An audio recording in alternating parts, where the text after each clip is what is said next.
Coucou les scrapeuses, c'est Scrapayam. Je scrape donc je suis. Et aujourd'hui, je viens vous initier à mon mix média à moi. Un mix média un tout petit peu light. Vous aurez besoin d'encre.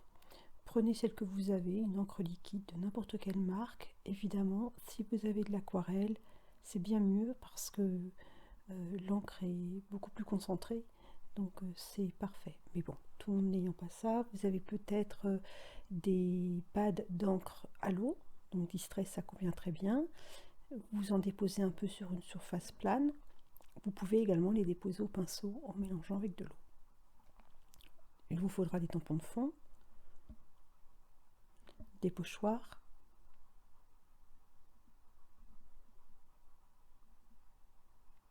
de l'encre pour appliquer le motif de vos pochoirs. Vous pouvez prendre également ce type d'encre là, un peu crayeuse par exemple. En revanche, évitez absolument les encres trop grasses comme celle-ci, ça n'aura pas du tout l'effet escompté.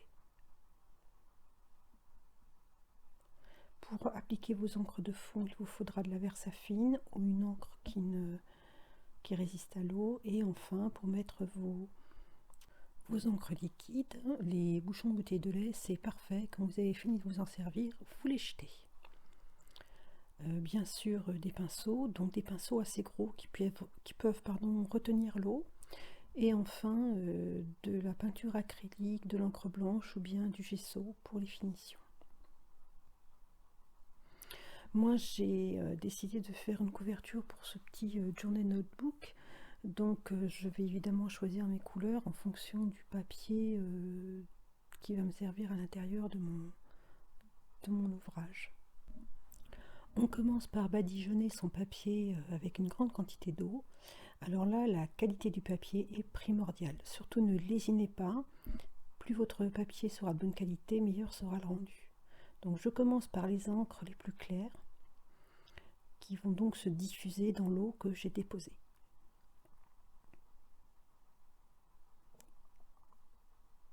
Ce qu'il reste sur mon pinceau, je le dépose sur ma feuille. Ça me servira pour des tampons, pour faire des découpes. Je viens ajouter du vert qui va parfaitement bien se mélanger avec le jaune. Et là, l'eau fait son travail, c'est-à-dire que ça fuse tout seul dans la couleur d'à côté. C'est vraiment l'eau qui vous permet cette magie. Donc c'est la raison pour laquelle il est important de bien mouiller votre feuille. On voit bien la peinture là qui fuse, enfin l'encre qui fuse partout.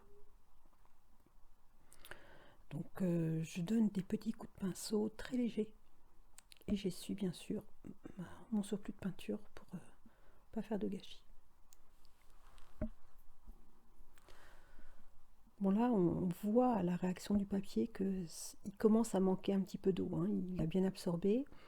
Donc je donne des petits coups de pinceau d'autant plus légers qu'il va peut-être me falloir bientôt ajouter de l'eau pour que la magie continue d'opérer.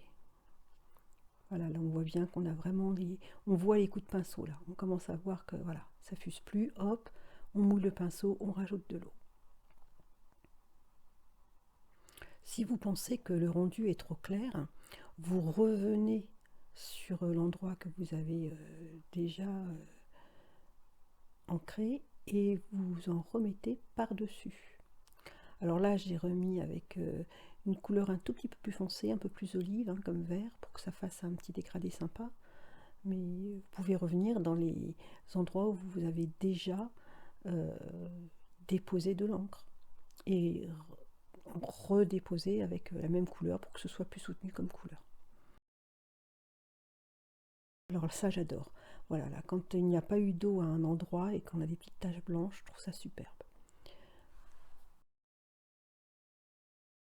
Bon, vous avez compris, hein, j'ai mis la vidéo en accéléré, je pense que vous avez bien... Alors là, on voit que j'ai vraiment mes deux pinceaux, un pinceau d'encre, un pinceau d'eau. Je vérifie si les couleurs me conviennent. Ouais, le rendu est pas mal. Je vais m'arrêter là. Surcharger, ça gouacherait le rendu. Alors, pour poser vos encres à travers votre pochoir, il vous faut des petites mousses comme ça, ce genre de petite éponge qui se lave très bien, ou alors le fameux cut and dry qui est tout à fait approprié. J'ai voulu mettre du mauve, donc la Distress c'était trop transparent, l'Oxide elle était trop orange, donc j'ai décidé de faire un mélange avec du rose et du bleu pour reformer mon propre mauve. Donc voilà, selon que j'ai insisté sur le rose ou sur le bleu, la nuance est bien différente.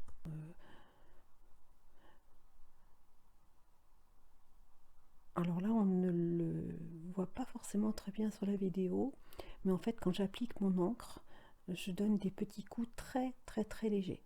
Et surtout, je fais attention quand j'arrive au bord de mon pochoir, parce que si vous dépassez votre pochoir, ça marquera en fait le, le trait tout droit du bord de pochoir. Là, on voit bien, je vais arriver au bord et je fais très attention de ne pas dépasser. Autrement, vous allez voir, vous allez être très très déçu quand il y a un joli trait là qui va se former. Vous allez dire, oh, berk.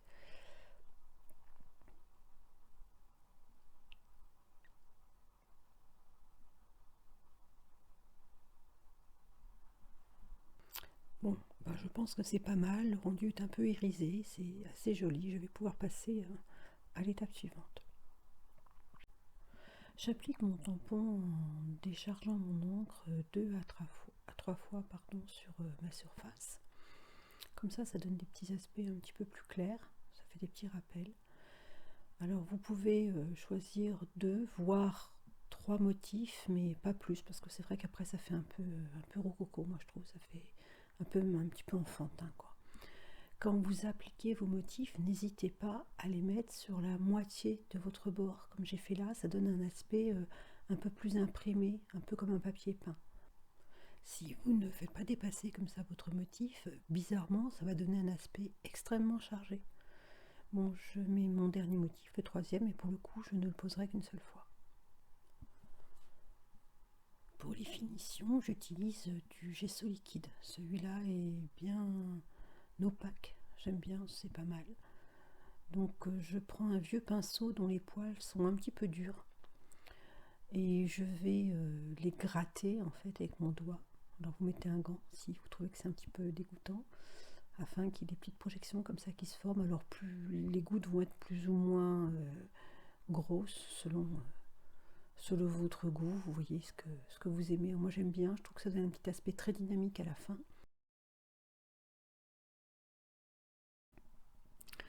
Alors un petit coup de cutter de précision pour former une fente afin d'insérer ma photo.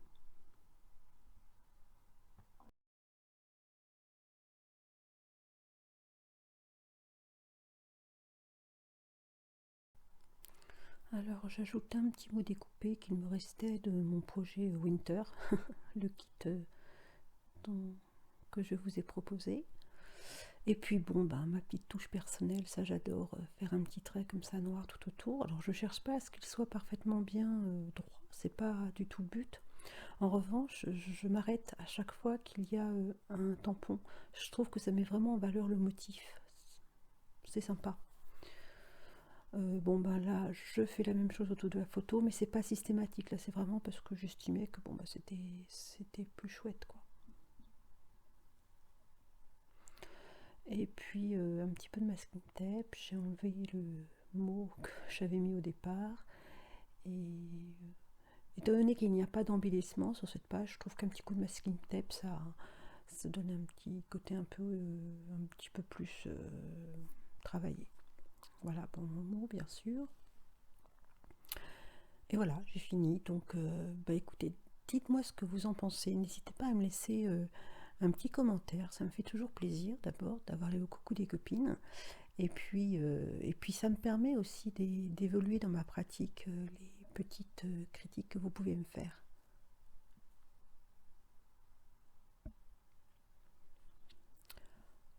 Donc, voilà. Donc, comme je me suis servi de celui-là pour une page, je suis obligée d'en refaire un autre pour mon journal notebook.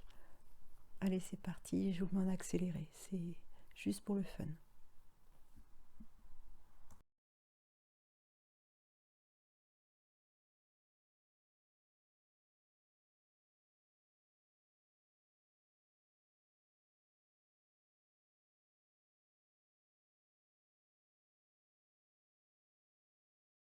Bon, alors là, je résiste pas au plaisir de vous le remettre en vitesse normale pour pouvoir vraiment voir ce qui se passe, la fusion entre l'eau, le papier et l'encre. Je trouve ça magnifique.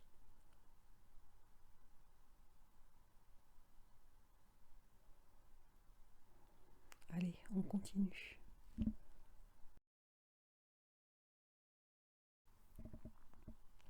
Pour les pochoirs, j'ai utilisé de la Distress normale, celle qui est un petit peu transparente. Celle-ci, c'est de la jaune mustard de quelque chose, je me souviens plus trop bien du nom. Pour mes tampons de fond, j'ai utilisé 2 couleurs d'encre, de la noire et de la Smoky Grey de chez Versafine. Je trouve que le rendu est pas mal, le fait qu'il y ait 2 nuances.